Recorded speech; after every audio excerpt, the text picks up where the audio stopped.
नमस्कार, आकाशवाणी देहरादून से प्रस्तुत हैं प्रादेशिक समाचार।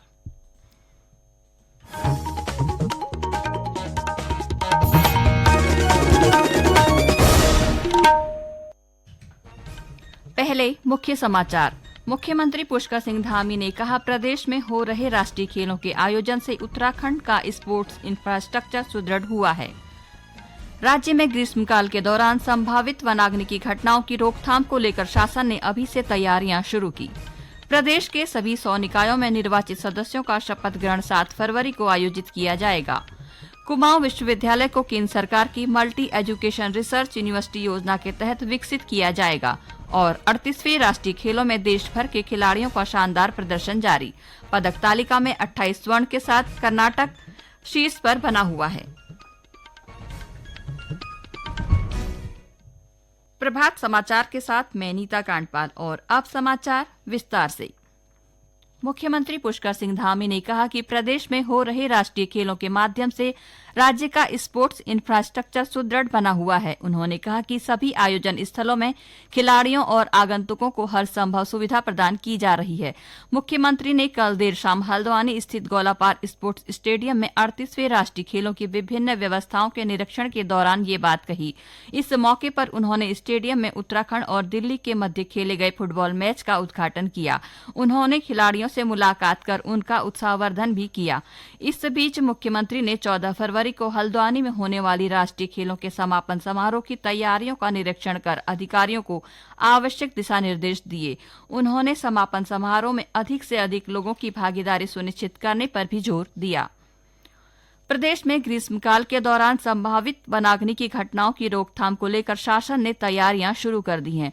मुख्य सचिव राधा रतूड़ी ने देहरादून में आपदा प्रबंधन विभाग, राज्य एवं केंद्रीय एजेंसियों तथा सभी जिलाधिकारियों के साथ राज्य में वनाग्नि तथा भूकंप से संबंधित मॉक ड्रिल की तैयारियों की समीक्षा की। मुख्य सचिव ने आपदा प्रबंधन विभाग को फायर वॉचर्स को प्रशिक्षित कर वनाग्नि संभावना से पहले ही तैनात करने के निर्देश दिए। मुख्य सचिव ने वनाग्नि नियंत्रण में सामुदायिक सहभागिता को बढ़ाने के लिए अभी से प्रयास करने पर जोर दिया। उन्होंने विभिन्न योजनाओं के तहत चीड़ के पत्तों के निस्तारण को अभी से सुनिश्चित करने के निर्देश दिए ताकि पिरूल के कारण संभावित वनाग्नि की घटनाओं पर पूरी तरह से नियंत्रण हो सके। प्रयागराज महाकुंभ में देश विदेश से पहुंचने वाले करोड़ों श्रद्धालुओं के लिए प्रशासन द्वारा स्वच्छ और शुद्ध पेयजल की व्यापक व्यवस्था की गई है। श्रद्धालुओं को स्वच्छ जल उपलब्ध कराने के लिए महाकुंभ मेला क्षेत्र में 233 वाटर एटीएम स्थापित किए गए हैं, जो 24 घंटे बिना किसी बाधा के कार्यरत हैं। इन वाटर एटीएम की सहायता से अब तक 40 लाख से अधिक श्रद्धालु शुद्ध आरओ जल प्राप्त कर चुके हैं और यह संख्या लगातार बढ़ रही है।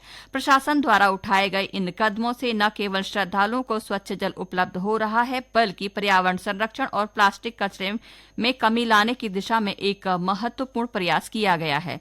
इस पहल से महाकुंभ 2025 का आयोजन श्रद्धालुओं के लिए अधिक सुविधाजनक, सुरक्षित और पर्यावरण अनुकूल बन गया है, जिससे यह आयोजन एक ऐतिहासिक और अनुकरणीय उदाहरण बन गया है। प्रदेश के सभी 100 निकायों, नगरपालिका, नगर पंचायत के निर्वाचित अध्यक्षों और पार्षदों का शपथ ग्रहण समारोह 7 फरवरी तक आयोजित किया जाएगा। ये जानकारी देते हुए शहरी विकास मंत्री प्रेमचंद अग्रवाल ने बताया कि सभी निर्वाचित प्रतिनिधि अपने मुख्यालयों पर शपथ लेंगे। नगर विकास मंत्री ने सभी निर्वाचित महापौर, नगरपालिका अध्यक्षों और नगर पंचायत अध्यक्षों को भी बधाई दी। प्रदेश सरकार ने बताया कि 460 सेब काश्तकारों को वर्ष 2023-24 का बीमा क्लेम भुगतान कर दिया गया है। अब तक 32 करोड़ रुपए का भुगतान किया जा चुका है और शेष प्रक्रिया गतिमान है। कृषि मंत्री गणेश जोशी ने बताया कि उत्तरकाशी के सेब उत्पादक काश्तकारों ने 3 फरवरी को उनसे मुलाकात की और बताया कि बीमा कंपनी उनके क्लेम का भुगतान नहीं कर रही है। इस पर बीमा कंपनी को तत्काल भुगतान के निर्देश दिए गए। उन्होंने कहा कि क्लेम में देरी पर संबंधित बीमा कंपनी के खिलाफ कमेटी गठित कर जांच भी शुरू कर दी गई है। ये समाचार आकाशवाणी के देहरादून केंद्र से प्रसारित किए जा रहे हैं। ताजा समाचार के लिए आप हमारे सोशल मीडिया एक्स व Facebook page Akashvani news Uttarakhand को फॉलो कर सकते हैं। साथ ही ये समाचार हमारे YouTube channel Akashvani news Uttarakhand पर भी उपलब्ध हैं। राज्य सरकार विरासत योजना के तहत नैनीताल के 60 गांवों को पर्यटन स्थल के रूप में विकसित करेगी। ये सभी बाखलियां वाले घर हैं।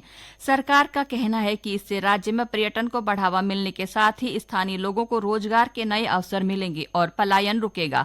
गौरतलब है कि स्थानीय लोगों के पलायन से नैनीताल जिले के 60 गांव वीरान हो गए हैं, जिसके बाद सरकार ने इन घरों को होम स्टे योजना में बदलने का फैसला किया है। जिले के मुख्य विकास अधिकारी अशोक कुमार पांडे ने होटल और होम स्टे संचालकों के साथ बैठक कर इस पर चर्चा की। मुख्य विकास अधिकारी ने जिला पर्यटन विभाग को जल्द योजना प्रस्तुत करने के निर्देश दिए। कुमाऊं विश्वविद्यालय जल्द ही बहुविषयक शिक्षा और शोध विश्वविद्यालय के रूप में अपनी पहचान स्थापित करेगा। केंद्र सरकार के सहयोग से इस विश्वविद्यालय को उन्नत मॉडल के रूप में विकसित किया जा रहा है। ये जानकारी देते हुए कुमाऊं विश्वविद्यालय के कुलपति प्रोफेसर दीवान रावत ने बताया कि विश्वविद्यालय में 100 करोड़ रुपए की लागत से 9 नए केंद्र स्थापित किए जा रहे हैं। उन्होंने बताया कि नई शिक्षा नीति के तहत विश्वविद्यालय को मेरू यानी मल्टी एजुकेशन रिसर्च यूनिवर्सिटी के रूप में विकसित करने की योजना पर काम चल रहा है। विश्वविद्यालय नैनीताल से करीब 10 किलोमीटर दूर पटवाडांगर में नया परिसर विकसित कर रहा है। धनराशि स्वीकृत होने के बाद जल्द ही इसकी निविदाएं भी आमंत्रित की जाएंगी। और अब खबरें राष्ट्रीय खेलों से। 38वें राष्ट्रीय खेलों में देश भर के खिलाड़ियों का शानदार प्रदर्शन जारी है।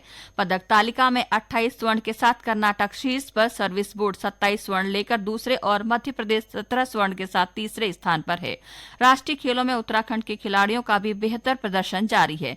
अब तक उत्तराखंड को 4 स्वर्ण, 14 रजत और 15 कांस्य समेत कुल 33 पदक मिले हैं। राष्ट्रीय खेलों के 9वें दिन रुद्रपुर स्टेडियम में ट्रैक साइकिलिंग में 4 प्रतियोगिताएं आयोजित की गई, जिसमें महिला वर्ग में टीम परशूट 4000 मीटर में हरियाणा ने गोल्ड जीता है, जबकि कैरिन डिस्टेंस 5 लेप में कर्नाटक को गोल्ड मिला। वहीं पुरुष वर्ग में टाइम ट्रायल 1000 मीटर में अंडमान निकोबार को गोल्ड मिला, जबकि टीम परशूट डिस्टेंस 4000 मीटर प्रतियोगिता के परिणाम आज जारी होंगे। टिहरी जिले के कोटी कॉलोनी में चल रही रोइंग स्पर्धा के अंतिम दिन मध्य प्रदेश ने 5 गोल्ड और 4 ब्रॉन्ज मेडल जीतकर पहला स्थान प्राप्त किया। टिहरी से हमारे सहयोगी ने बताया कि इस प्रतियोगिता में एसएससीबी ने 5 गोल्ड मेडल हासिल कर दूसरा स्थान हासिल किया। टिहरी बांध की झील में 38वें राष्ट्रीय खेलों के तहत रोइंग प्रतियोगिता का तीसरे दिन समापन हो गया है। इस प्रतियोगिता में मध्य प्रदेश ने 5 गोल्ड एवं 4 ब्रॉन्ज मेडल जीतकर पहला स्थान पाया है, जबकि एसएससीबी ने 5 गोल्ड मेडल हासिल किए हैं। हरियाणा ने 1 गोल्ड और 4 सिल्वर मेडल जीतकर तीसरा स्थान प्राप्त किया है। उत्तराखंड ने इस प्रतियोगिता में 2 सिल्वर और 1 ब्रॉन्ज मेडल जीतकर 5वां स्थान हासिल किया है। इस प्रतियोगिता में उत्तराखंड की टीम से प्रतिभाग करते हुए टिहरी जनपद के देवप्रयाग तहसील के गोसिल निवासी नवदीप सिंह पवार ने सिल्वर मेडल जीतकर टिहरी और उत्तराखंड का नाम रोशन किया है। इस प्रतियोगिता में आए प्रतिभागियों ने कहा कि टिहरी बांध की झील अंतर्राष्ट्रीय स्तर की जल क्रीड़ा के लिए सबसे उपयुक्त है। जयप्रकाश कुकरेती, आकाशवाणी समाचार, टिहरी गढ़वाल। और अब एक नजर आज के समाचार पत्रों की सुर्खियों पर। प्रदेश में आगामी चारधाम यात्रा को सभी समाचार पत्रों ने प्रमुखता से स्थान दिया है।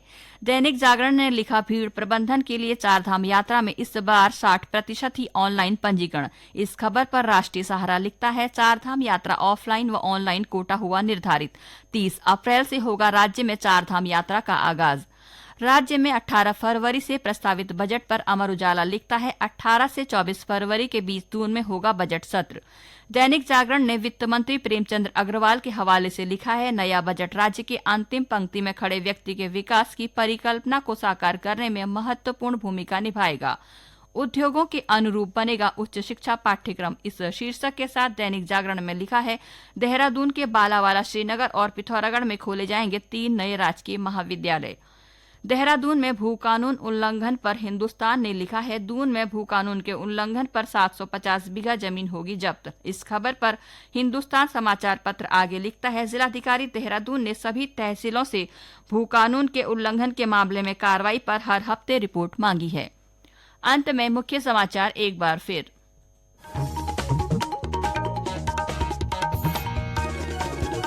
मुख्यमंत्री पुष्कर सिंह धामी ने कहा, प्रदेश में हो रहे राष्ट्रीय खेलों के आयोजन से उत्तराखंड का स्पोर्ट्स इंफ्रास्ट्रक्चर सुदृढ़ हुआ है। राज्य में ग्रीष्मकाल के दौरान संभावित वनाग्नि की घटनाओं की रोकथाम को लेकर शासन ने अभी से तैयारियां शुरू की। प्रदेश के सभी 100 निकायों में निर्वाचित सदस्यों का शपथ ग्रहण 7 फरवरी को आयोजित किया जाएगा। कुमाऊं विश्वविद्यालय को केंद्र सरकार की मल्टी एजुकेशन रिसर्च यूनिवर्सिटी योजना के तहत विकसित किया जाएगा। और 38वें राष्ट्रीय खेलों में देश भर के खिलाड़ियों का शानदार प्रदर्शन जारी। पदक तालिका में 28 स्वर्ण के साथ कर्नाटक शीर्ष पर बना हुआ है। इसके साथ ही समाचारों का ये अंक समाप्त हुआ। नमस्कार।